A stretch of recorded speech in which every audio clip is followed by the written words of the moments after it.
All right, good afternoon, traders. This is Christian from Tribeca Trade Group, and it is Monday, March 9th. This will be a day that will be remembered for a while. It could be a week that could be remembered for a while. For the day, we had SPY finish down about 7%, 7.1% for the day. Qs finished down 7% for the day. The diamonds finished down a little bit worse than that, almost 8%. And then the small caps again lagging. No type of divergence, seeing like the small caps do better on the day.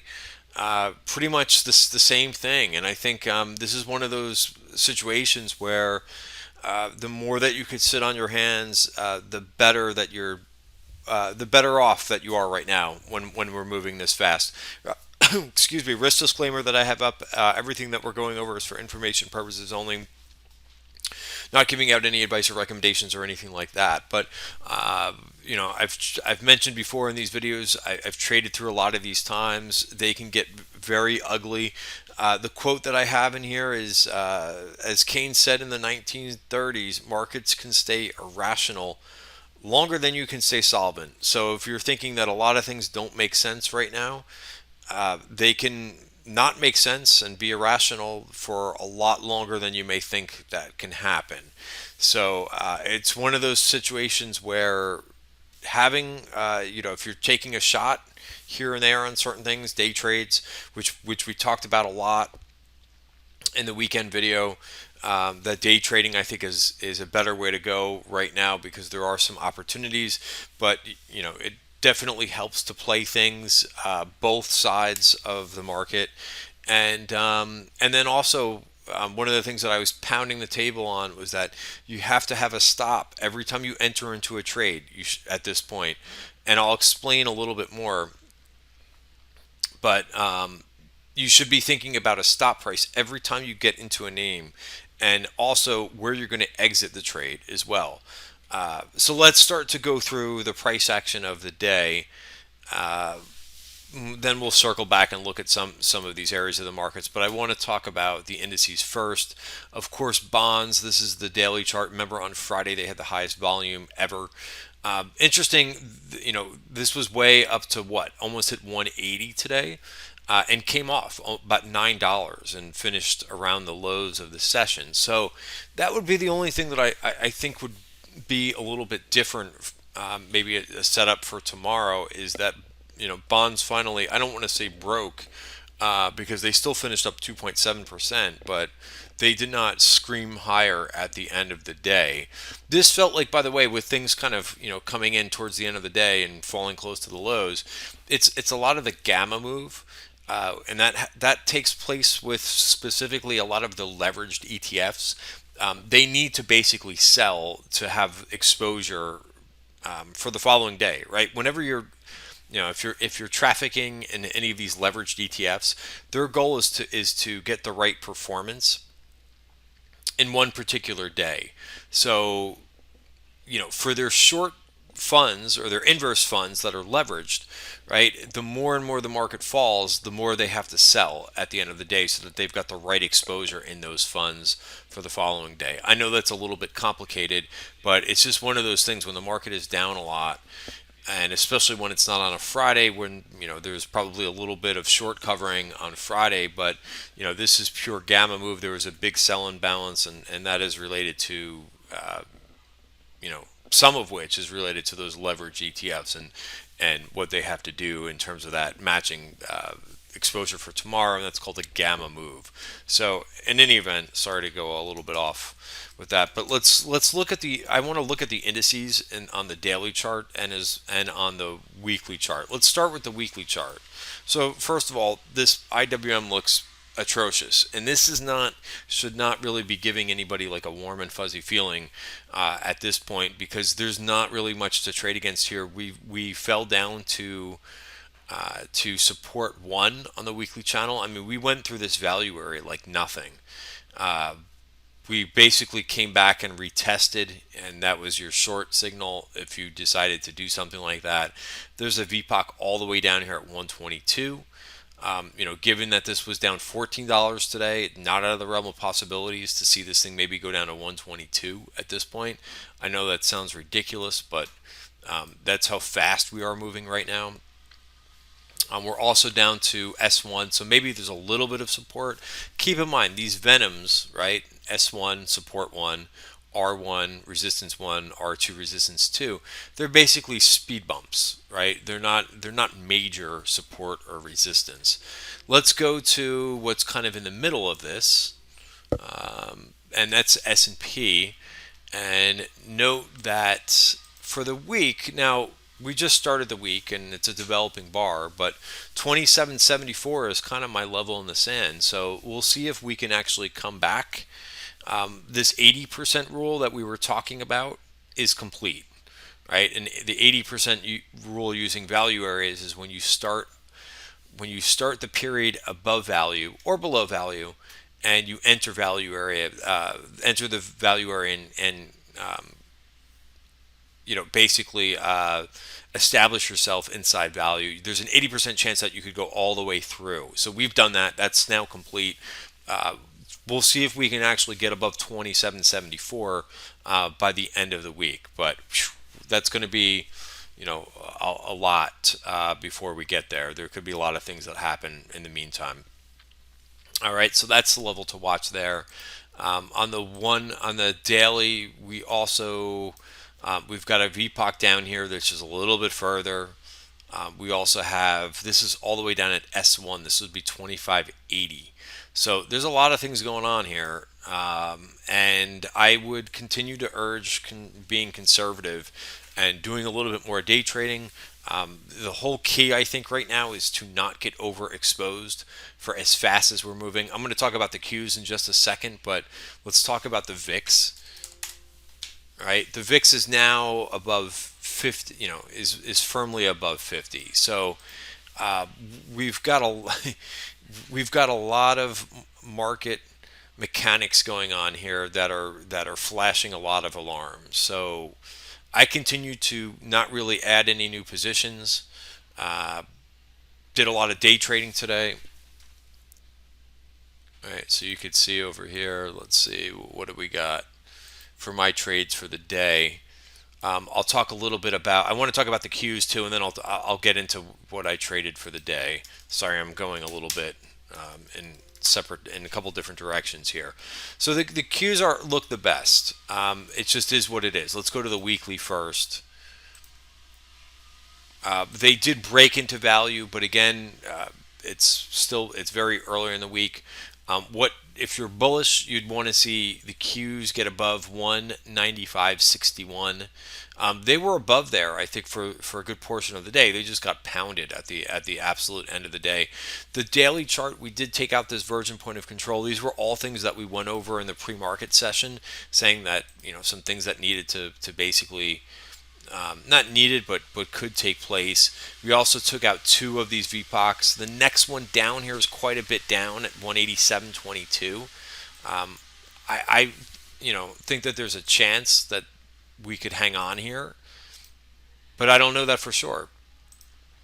Right, and I don't think anybody does, especially with the way that this market is moving. So forget about the crystal ball stuff, right? I see a lot of I didn't have financial media on for a good portion of the day because it's just too noisy. Uh, but yeah, we're kind of hanging out around here, so it'll be good if we can hold this. I'm just not going to make any predictions like some of these other people are doing. Do I think we're oversold and can bounce one day this week? Absolutely. There's so many things I think that are negative that are piling up on the tape. I think that the administration is going to have to come out and say something more robust. They said, the only thing that they said was that they're going to meet with bank executives later in the week or something. That's not going to cut it right now. You've got to do something a little bit. You've got to do something more robust than that to get people to get comfortable to start buying here a little bit, as well as the shorts to cover a little bit. But if you're just going to say that you're going to have a meeting with the bank executives, that's not going to give you a sustained bounce right now in this market. So the best thing I always try to do is just give you examples of what I was doing. And there's been the same type of pattern now, but that's been going on not every day over the last week, but we certainly have seen this a lot. Where if we go to the 5 minute here for a second, and I want to look at the cues. Let's look at the cues here because we could probably look at spies too.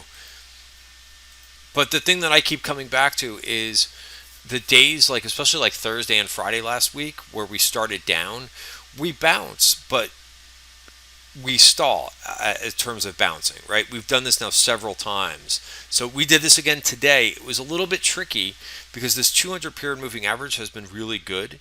We've been tracking that, right, all along the way. Like here, we failed on Friday, right? And then we got this last bounce into the close. But we did this around 10 o'clock this morning, and that's how I traded this basically. I got in right away on the open, and I said, "Screw it! I think we have a chance to kind of rally a little at some point in the morning, not rally but bounce." And I tried a couple different things. I did get out of queues very quickly, right? So this was 20 minutes into the day. I got into some Microsoft, which never really panned out. So I got out of Microsoft here, very close to my cost basis, but I just wasn't willing to stay into this. I also traded some Amazon too. That was at 10 o'clock, and then look where I got out of Amazon, 10:17. So right into here, right? Once I noticed that we were hitting this resistance again, that's it. Get out. Now, what became a little bit tricky here is we came in, and then we had this another rally where we did get over. Now we're going to see this from time to time, is where we get over a particular resistance area, and then unfortunately we come back in. And this is what we saw the last couple days, where then all of a sudden, like the VIX, which started going down, starts to just all of a sudden uh, change personality and then just go higher throughout the session, right? That was the story back on Friday too, where things just started to go one direction, and then all of a sudden it started to go higher as well. So some of these patterns are repeating, and that's what I try to go over in the room. Of course, I'm gonna get caught in some some particular areas, something like this where we come back and test, and if we fail on it and I try something, unfortunately I'm going to have to unwind it. That's why I'm also trading a lot more stock right now. It's a little bit more forgiving. If you get into an option position right now and you just have two bars that don't go your way, you could take a 20-30% haircut on a short-term option play. So I think stock right now is the way to play. The other observation was that when I'm seeing like on the 5 minute bars for day trading, a lot of these bars were green. They start green for the first like 3 or 4 minutes, and then all of a sudden it's almost like an algo is bringing them down the last minute, so that it's failing, right? And it looks like an ugly candle. But that to me is when you know that the sellers are still in control. When you see green bars for the first, again, just a 5 minute bar, but you'll see green for the first couple minutes, and then the last couple minutes it gets completely faded, and it's almost, I don't want to say it's not manipulative, but somebody is really in their algo saying that they're basically going to sell the last 2 minutes and give back the whole green bar. So also this, what right where we try to turn again, notice how much trouble we just can't get over the hump. It's very difficult. So and then of course this was the end of day washout where basically people are selling pretty hard into the close because they've got to sell for that gamma move that I talked about earlier. All right, guys. So that's how I traded. Again, I tried again at the end of the day, thinking that maybe we can turn the corner here a little bit. Um, long some Amazon, and then just decided got stopped. So I'm going to take shots on things because at this point, right, in my opinion, if we do get going, it should be a pretty fierce. it should be a pretty fierce bounce when it does happen. And like I said, we probably need some good news on the tape, but it's going to cause the shorts to cover, and probably some longs are going to get involved. So I will continue to take shots at different pivot points because I think once we get past like something like this, we're going to see a powerful move. So I will continue to take shots, but again, so important that every time you take one of these shots, that you're telling that you're either putting an alert. I don't use hard stops, so basically I'll set an alert at my stop price, and then I basically will take the trade off. Sometimes I will wait, like if I'm day trading and I'm using a 5 minute bar and the alert goes off on the second or third minute. Sometimes I do wait till the bar closes, so that there's not a false move. Like Amazon did that with me a couple times when I was trading it here. I think there was one bar because my stop was 1820, and then literally right back, I could see that there was a buyer showing up in it, or at least just a little bit of a counter move. But then once I saw this bar developing, I was like, all right, I didn't wait for the close for this particular bar. But so it is what it is. The name of the game right now is to basically survive this and not get overexposed. That is the worst thing that you could try to say, I know what's going to happen more than the tape, or this doesn't make sense. So I'm going to buy here because it doesn't make sense. Those are where you could really get caught in this market. So again, fine to take shots in some things. Just make sure that you're defining your risk, and you know the smaller the position size, I think the better right now, considering how fast the market is moving. Now, I keep talking about this, but with the VIX over, this is some big time volatility. When the VIX gets above 50, it's a whole nother world. So we don't have any confirmation of any sort that's going on right now. So you just have to be patient and let this play out. All right, guys, thanks for watching. Have a great night. See you tomorrow.